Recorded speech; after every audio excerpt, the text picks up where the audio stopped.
हरे कृष्णा। ज्येष्ठ मास के कृष्ण पक्ष की एकादशी को अपरा एकादशी कहा जाता है।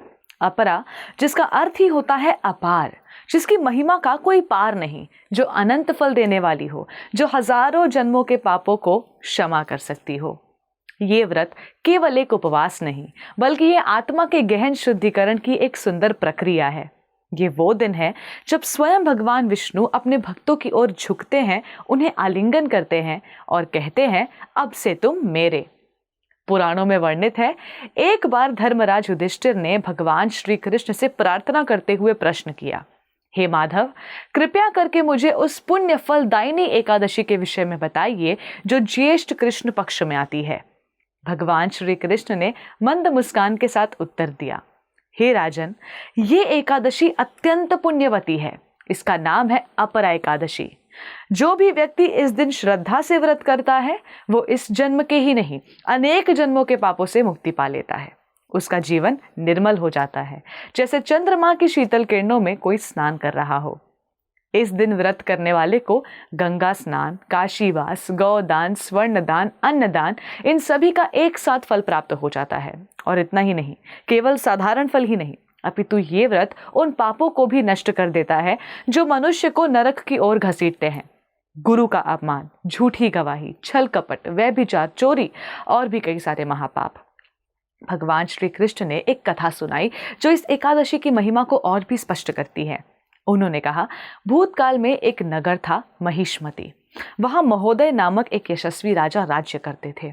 वो पराक्रमी थे, न्यायप्रिय थे, परंतु दुर्भाग्यवश एक युद्ध में वे वीर गति को प्राप्त हुए। युद्ध भूमि में मारे जाने पर राजा अपने कुछ कर्मों के कारण प्रेत योनि को प्राप्त हुए। न तो वे जीवित थे न मृत, वो प्रेत की अवस्था में पीड़ा भोग रहे थे, एक अनंत यातना जिसमें न शांति होती है न मुक्ति। परंतु जब उनके पुत्र ने अपरा एकादशी का व्रत किया और उसका पुण्य अपने पिता को समर्पित किया, तब वो राजा तत्काल प्रेत योनि से मुक्त होकर दिव्य लोक को प्राप्त हुए। क्या आप कल्पना कर सकते हैं उस क्षण की जब एक पितर पापों से जकड़े हुए अचानक प्रभु के तेजस्वी प्रकाश में लीन हो जाए? यही है अपरा एकादशी की अपार शक्ति। ये व्रत केवल कर्मों से मुक्ति नहीं देता, ये आत्मा को पुनः प्रभु के साथ जोड़ देता है। ये वो अमूल्य अवसर है जहां आप पश्चाताप कर सकते हैं, आत्मा की शुद्धिकरण कर सकते हैं। ये व्रत उनके लिए वरदान है जिन्होंने जीवन में भटकाव भरे पथ अपनाए हैं पर अब वापस लौटना चाहते हैं। अपरा एकादशी मानो ऐसा कहती है, आओ मेरे द्वार पर आओ, मैं तुम्हें प्रभु के चरणों तक पहुंचा दूंगी। जो इस दिन उपवास करता है, भगवान श्री कृष्ण का ध्यान करता है, श्री हरि के नामों का जप करता है, वो न केवल अपने पाप धो लेता है बल्कि अपने चारों ओर एक आध्यात्मिक कवच बना लेता है जो उसे सांसारिक संकटों से बचाता है। ऐसा कहा गया है कि इस दिन का उपवास करने वाला मनुष्य वैकुंठ लोक को प्राप्त करता है। और इस व्रत के पालन में यदि कोई आपका सच्चा मार्गदर्शक है तो वो है हरे कृष्णा टीवी, क्योंकि हमारे चैनल के माध्यम से हर भक्त को मिलता है श्री भगवान के नामों का सतत स्मरण, भगवत गीता का अमृत, वैष्णवों के वचनों का प्रकाश और मधुर भजनों की धारा। जब संसार का शोर व्याकुल करता है तब हरे कृष्णा टीवी की आवाज कहती है, शांत हो जाओ, श्री कृष्ण आपके हृदय में है।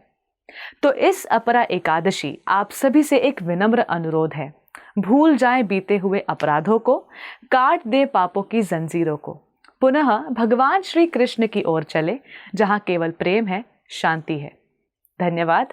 हरे कृष्णा। ऐसे ही और भक्तिमय कार्यक्रमों के लिए देखिए हरे कृष्णा टेलीविजन और इसे प्राप्त करने के लिए आप अपने केबल अथवा DTH ऑपरेटर से संपर्क करें तथा और अधिक जानकारी के लिए आज ही डायल करें 7666 839 839।